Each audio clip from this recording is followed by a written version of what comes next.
Assalamualaikum warahmatullahi wabarakatuh. Berita terkini, Dinas Ketahanan Pangan dan Penyuluhan Kabupaten Aceh Timur. Ikuti informasi terkini yang disiarkan secara Nobla di Kecamatan Pelabaran.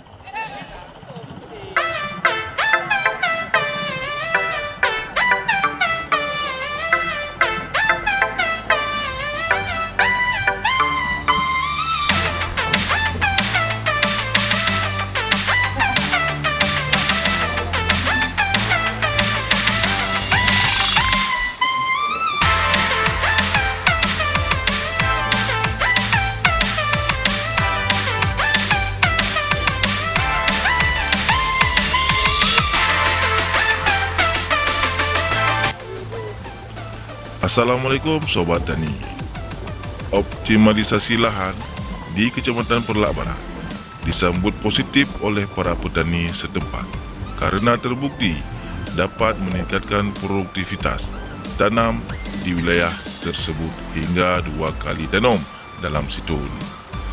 Uronyo, uro Kamis tanggai sikurumlah September 2020 teruklah sidro perwira TNI dari Mabes Pusat beserta rekan-rekan yaitu Pak Kolonel Nirwana Y dari Mabes TNI dan juga didampingi oleh Bapak Kadis Dinas Ketahanan Pangan dan Penyuluhan Kabupaten Aceh Timur beserta para penyuluh pertanian yang ada di wilayah Balai Penyuluhan Pertanian Kecamatan Perlak Barat Kabupaten Aceh Timur, yang mana beliau langsung turun ke lapangan dan meninjau langsung lokasi areal yang mana program dari Kementerian Pertanian yang sedang berjalan di Kecamatan Perlak Barat, Kabupaten Aceh Timur, supaya program pemerintah berjalan dengan lancar.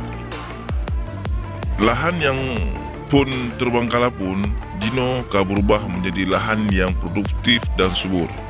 Jadi para petani yakin jika kebijakan yang saatnya tengah dijalankan oleh Kementerian Pertanian berupa optimalisasi lahan akan bermanfaat bagi petani juga masyarakat luas untuk membantu mengantisipasi kelengkapan pangan. Etno keberitahuannya yang dapat disampaikan lebih dan kurang. Assalamualaikum warahmatullahi wabarakatuh.